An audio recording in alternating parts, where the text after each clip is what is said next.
Welcome to another episode of the Black Male Impact. Today we have with us as guest Dr. Ardrain Artary. And Dr. Artary will be sharing with us just his insights and perspective and how we can make a positive difference in our community. And Dr. Artary, thanks for being here on the Black Male Impact. Thanks for having me. All right, but before we get into the conversation, I'm just going to ask you to share something about yourself and to just give the listeners an idea of who you are before we get into the conversation. Hello, my name is Adrain Artary. I had the opportunity to immigrate from Jamaica, been here in the United States for almost 2 decades now. I recently completed my terminal degree at Clark Atlanta University. Currently, I serve as Dean of Students at a charter school located in Florida. Recently relocated from Atlanta after several years and currently master my craft in education. Okay. All right. Thanks, man, for being here. Thanks for joining us today. I know the listeners want to hear what you have to share. And I'm also excited to hear your perspective on how we can make a difference as Black men in our community. So my first question to you is, what is the mindset that it takes to make a positive impact? The mindset that it takes to have a positive impact is, for me, the growth mindset, understanding that things will never be perfect. You just have to learn from the mistakes, see how you can be better each time you go, and, never give up. Got to have a growth mindset, seeing how you can be better each time. Well, I think that is one of the important aspects of making a difference, starting with ourselves and understanding that we are not stuck where we are and that we can change our situation. But just with the same growth mindset, with you coming from Jamaica, how did that impact you just to think differently in a different country? Well, for one, it's never easy when all you have to do is aspire to be the best that you can be and not necessarily having the wherewithal to do what you need to do, and just understanding that generations that will come after you will depend on the difference that you make today. So, for example, thinking long term, some days can be rough, especially for my situation right now. I'll be very honest. The first car that I had, I didn't have to buy that car. My father was able to purchase it for me. But if it wasn't a new car, then, as time goes by, the wear and tear, it just go. You're going to be putting money into that car time after time. So I had to purchase a car for myself once I got the first job out of college. As a result of that, you have to take on debt. So as you go on, you just have to understand that certain things are going to be hard for you as someone who came from Jamaica trying to make a difference.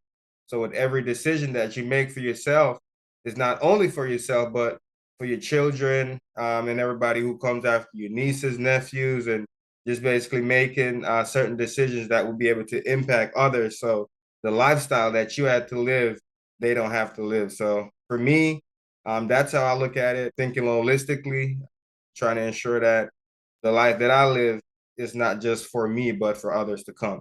So when Well, I think about making a positive impact, I'm thinking about in the education industry. So in the long term, I plan to be a political figure in Jamaica by using my gifts and talent, everything that I've learned here, taking it back to Jamaica to positively impact the education industry. well, you said something real important in regards to making a difference and the decisions that we make.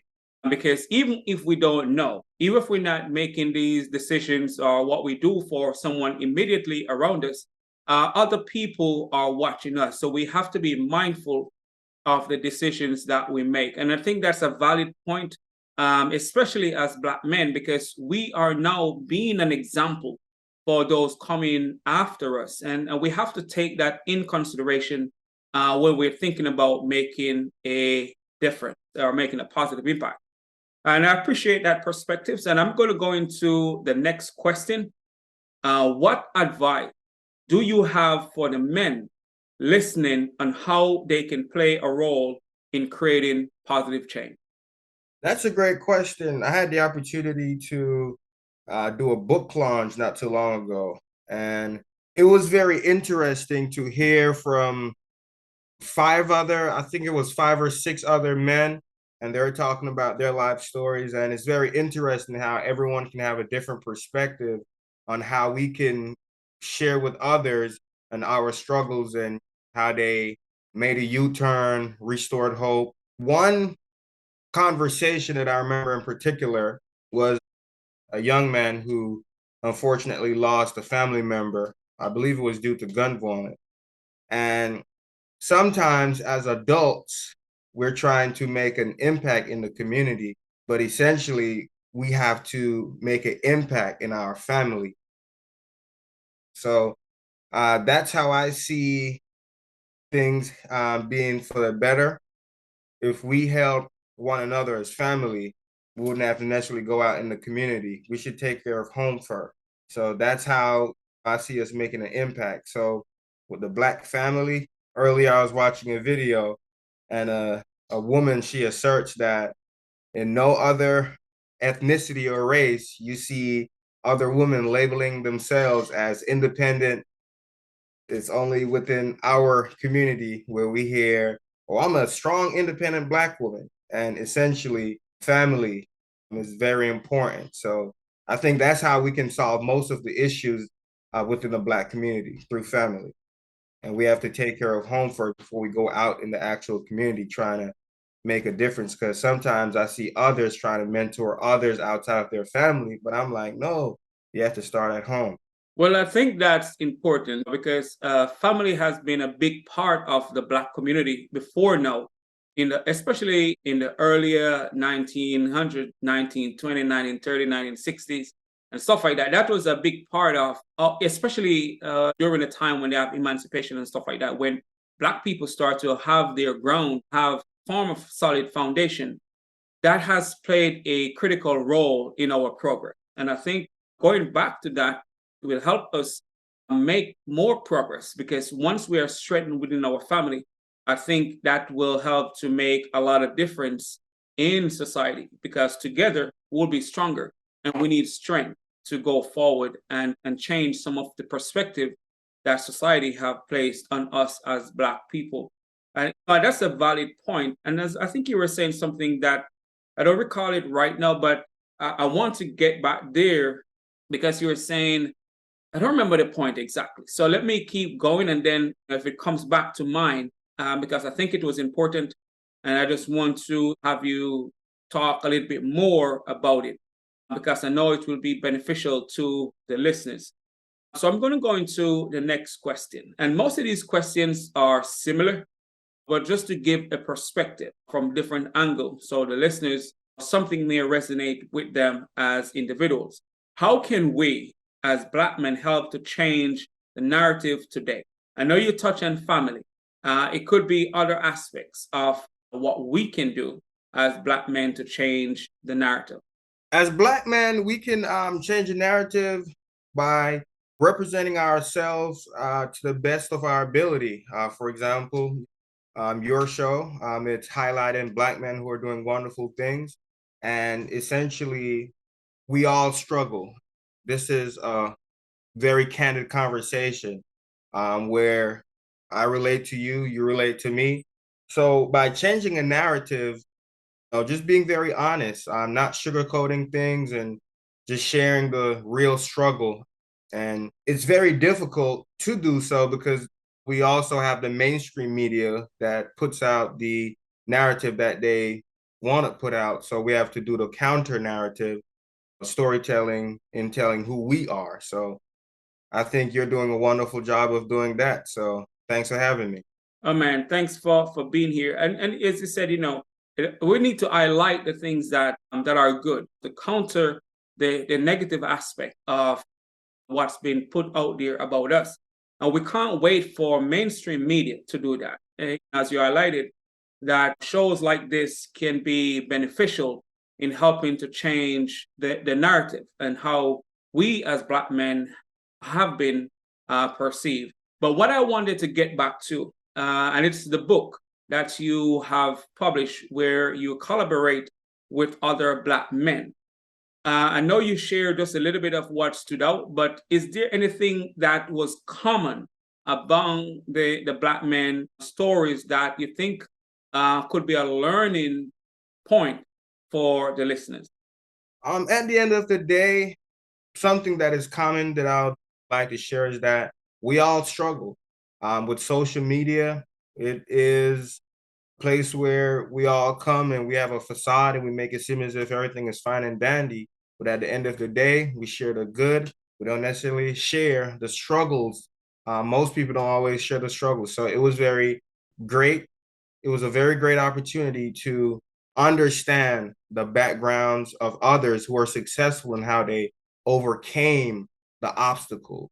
Successful people do go through obstacles. They have to be courageous to, keep going. And when you need help, you have to seek that help. So understand that successful people don't make excuses. And at the same time, it's very important to find mentorship.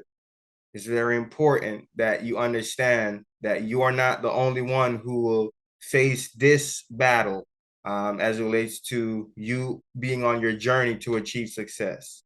We're all human beings and no one is perfect. We have to always have a growth mindset. We all struggle, but it's all about how you stay to the course till you earn what is the prize.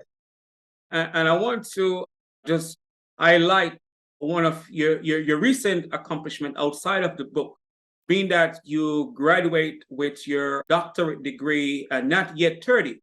I think you graduate almost the same age as Dr. Martin Luther King. How have they received you as a young Black man with a terminal degree and not yet 30? All in all, it's been a wonderful opportunity. It was because of mentorship, honestly, as to why when I finished undergrad, I went right into my master's program and I didn't stop. So when I graduated, I didn't know what I wanted to do. I thought opportunities were just going to come because I had a college degree. That was not the case. Once again, you have to seek mentorship because otherwise you're going to think it's an issue with you. But at the end of the day, you have to have grit. Because of mentorship, you understand the battles and you haven't been through those battles, but others have been and they can guide you. All in all, it's been a wonderful experience. More opportunities are coming towards me, being that I'm a scholar now, and I definitely look forward to conducting more research as it relates to high achieving African American males and what contributed to their success. Okay, man, that's great. I know sometimes when it comes to Black males who are young and are qualified, they get face challenges because sometimes those people who are older sometimes don't see them as experienced, and just because they may have a more advanced degree, sometimes deal with some opposition. But we're going to move on from there. There are challenges, but I keep that growth mindset and I try my very best to collaborate with everyone. There will always be challenges, but I try to think more positive. All in all, I do my very best to collaborate with everyone, make everyone feel appreciated, and I think that's think on the positive side. yeah, I think that's a great way to look at it because when you approach it from, and even being humble about it, you will get more support. So that's a great way to approach whatever endeavors you are and are we are approaching. Always think of the other people whilst we go forward. So I'm going to ask my next question. What or who has influenced or inspired you to pursue the path that you're on? I would say a lot of people. It definitely takes a village. I would like to give kudos to even you. You've been very supportive as I was enrolled in the program. When I think back on it, and based on what my research entails, with looking at successful African American men who were in a highly selective honors program, and what it took for them to graduate, being that the numbers are so low due to structural racism, I have to give kudos to Dr. Hill, who served as the chair of the School of Education department at Clark Atlanta University. When I think back, I'm not sure if I would be able to actually complete that program if it wasn't the positive words of encouragement. Someone just being able to let you know that they believe in your abilities when you didn't necessarily believe in your own self. Being that I was doing a full-time job, the full-time job came with challenges, being that I was a full-time classroom teacher. For those who are teachers, without having to say too much. But with that very example, those were the support that she was the support that I needed when I thought I probably wouldn't be able to continue, because doing a master's degree is not easy. Doing a doctoral degree is not easy, let alone doing it with a full-time job, plus other challenges that life throws at you. And I will attest to Dr. Hill being a great support. And I can tell you, almost everyone who have passed through that program will attest to Dr. Hill being a great support, because she's going to pour into you. You just want to sit there. She's going to have something great to say to you that will make you feel fired up and motivated to continue. She will not even entertain any doubt. You don't come with the doubt. She's going to get you back on track. So I can attest to Dr. Hill being a good encourager for those who have gone through that program. As I said, having mentors, I think that is really important as we go on this journey. And it doesn't matter how much you know, how motivated you are, or how driven. You always need others to support you or bounce your ideas off so you can better navigate your journey. As you had shared, there are people in front of you with more experience.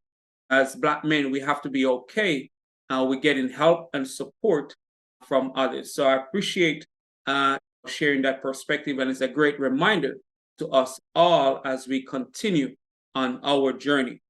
So my next question is, what is your perspective on the current climate of Black men in society today? I think that's a very complex question. Today is what, November 1st, 2022.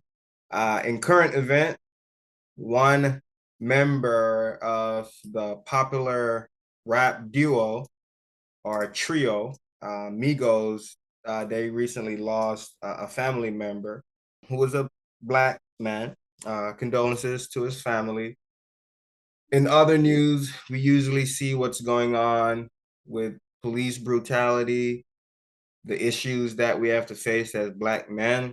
So, with all of those different things on my mind, the question is, what is the current climate? I would say climate is not good. As it relates to the climate, I think together as society, we need to come together as one and show solidarity. Yeah, I think unity will help to move us forward.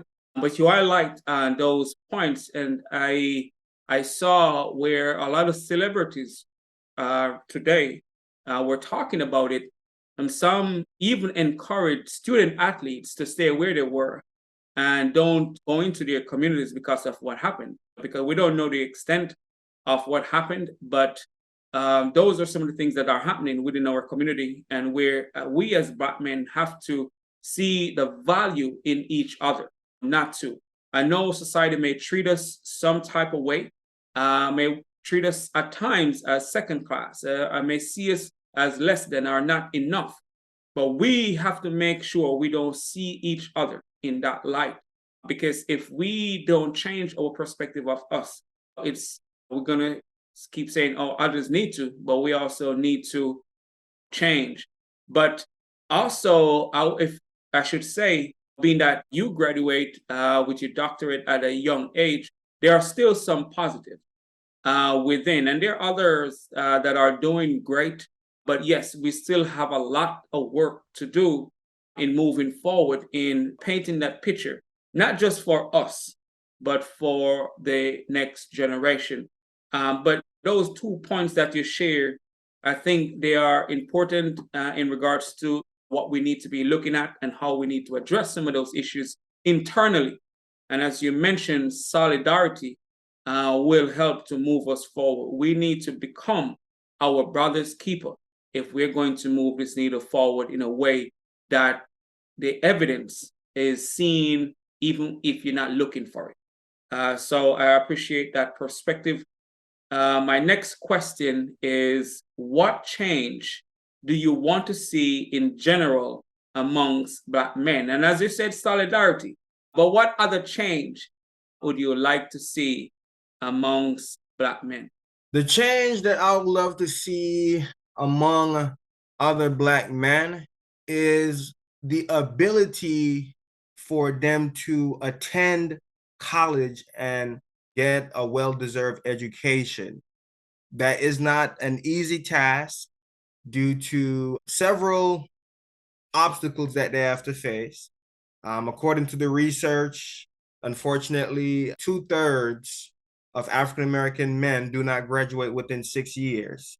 With being able to have a college education, chances are it can improve their social mobility.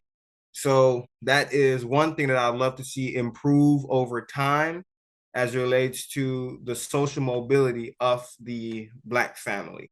Well, man, that is a valid and very, very, very important point. Our social mobility, and as you said, it's what, 3/3 or 1/3 of us graduate with 2/3. 2/3 Yeah. graduate within 6 years.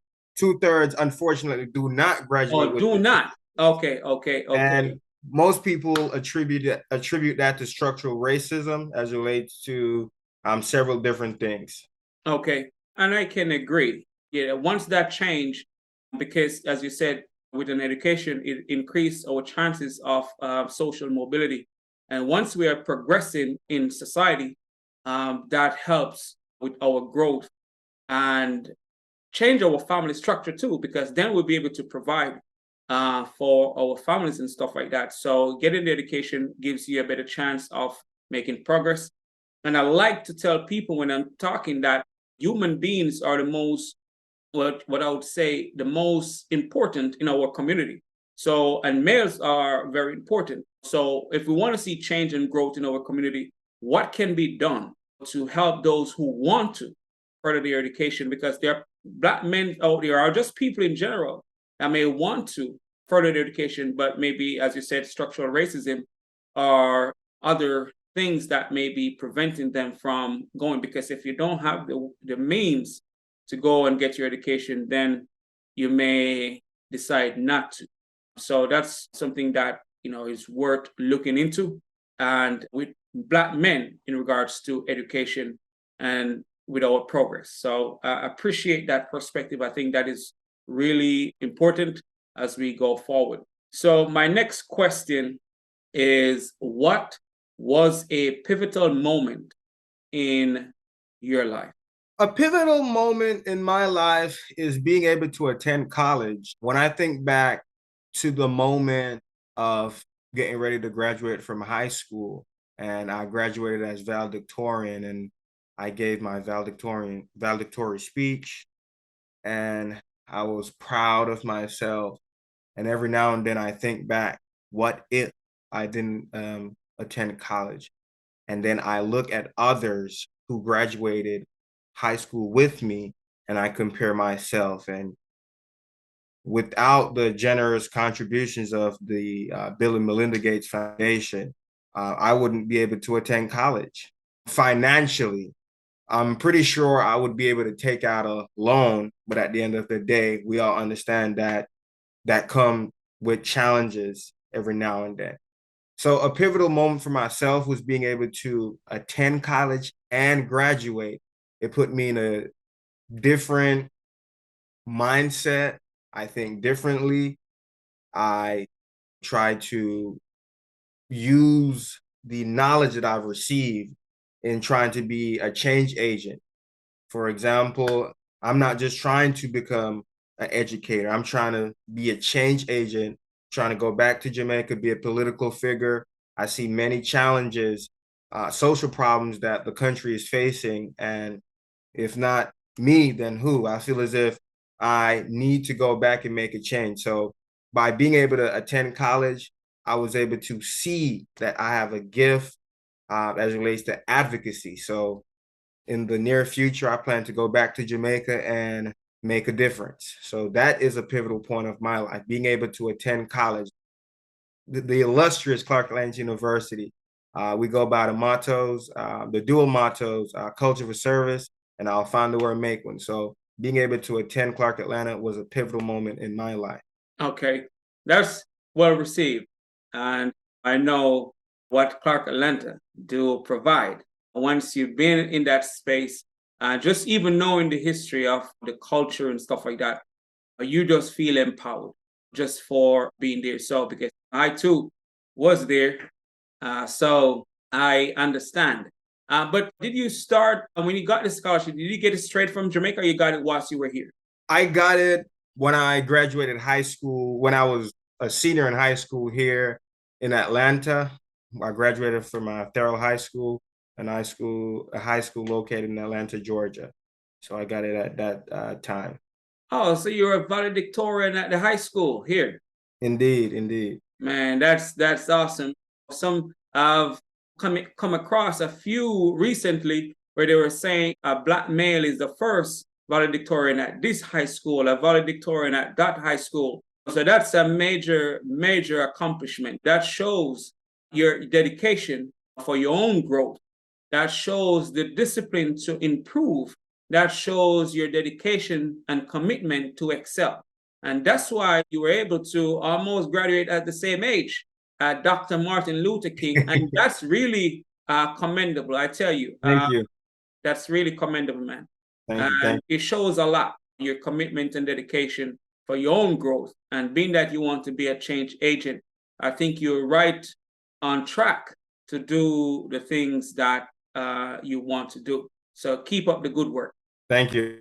Yes. So my next question is, what life lesson have you learned late in life that you believe is important and can benefit this current generation?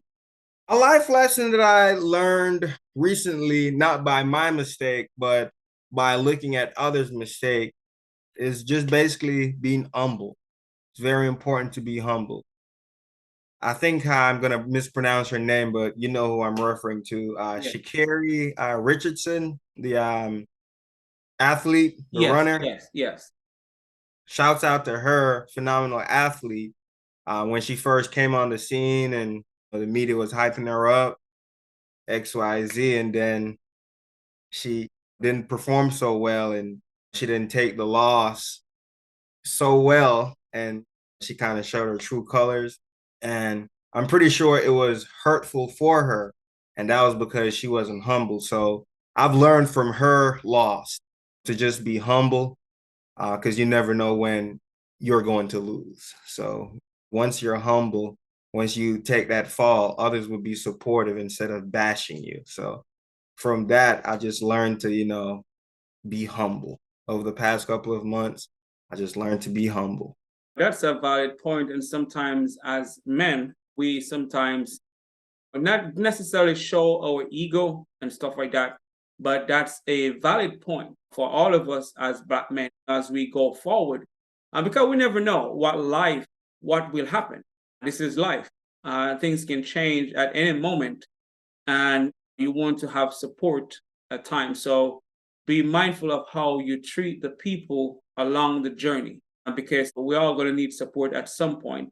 So that's a very important and valid reminder to us. You have to be a humble beast, and as they say, when others fall, don't laugh, learn. That's right. It could be you at any moment. That's very teaching us. Yeah, man. That's very important, and it's a valid reminder. So I thank you for sharing that, and I hope the listeners hear, because we all need that type of reminder at times. My next question is, where can the listeners find you and support the work that you're doing to make a difference? I can be found on the internet. You type in my name, Adrain Archery. or you can simply go to my website and that will take you to all of my other platforms. My website is archerycg.com. So that's ARTARYCG.com. You'll be able to find my other social media networks, my cell phone number, email address, you name it, it's there as my bio, everything. Okay. All right, man. That sounds good. But so my final question, and I will also share where they link where they can find you on your social media, just so they can continue the conversation if they want to and learn more about what you're doing. So my final question is, what impact do you want to have on the world? The impact that I want to have on the world is being able to be a change agent, to be a political figure. In the near future, I plan to give back to my community, to my country. Jamaica, I plan on doing back to school drives and then amping it up as we go on. So I plan to be a influential political figure in the near future by giving back to my community, not for political gains, but for the actual betterment of my community and my country. So trying to continue to master my craft, a recent father, trying to, build my family and be a positive role model for my daughter. In the near future, I'm just trying to give back to the community and be the change that I want to see. And For a congratulations. change. Thank you. Yeah. And yes, one thing that I've heard a lot, and it's great that you want to go back, that Jamaica has been suffering from brain drain. Some of the most educated and talented people have left the country and are contributing in other countries. And knowing that you want to go back to make a difference says a lot, because the country need its finest people, and you are one of them because you show that you can do the work. Everybody need experience and time to develop, but just having the desire will kind of channel you in that direction to make a difference. And the people, the young people especially, need to hear from people like you, because you came out of the same situation and show that it's possible to achieve on a certain level. So, man, I hope that happen soon, or you just get the opportunity to share, because sometimes, even if you're not there yet, you just need the opportunity to share, especially for the young people to hear your story and how you have done it to achieve your goals, to be where you are today. So, Dr. Archery, thank you for being here on the Black Male Impact. It was great listening to your perspective and insight. Thanks for having me. Man, it's a pleasure, man. Looking forward to furthering the conversation.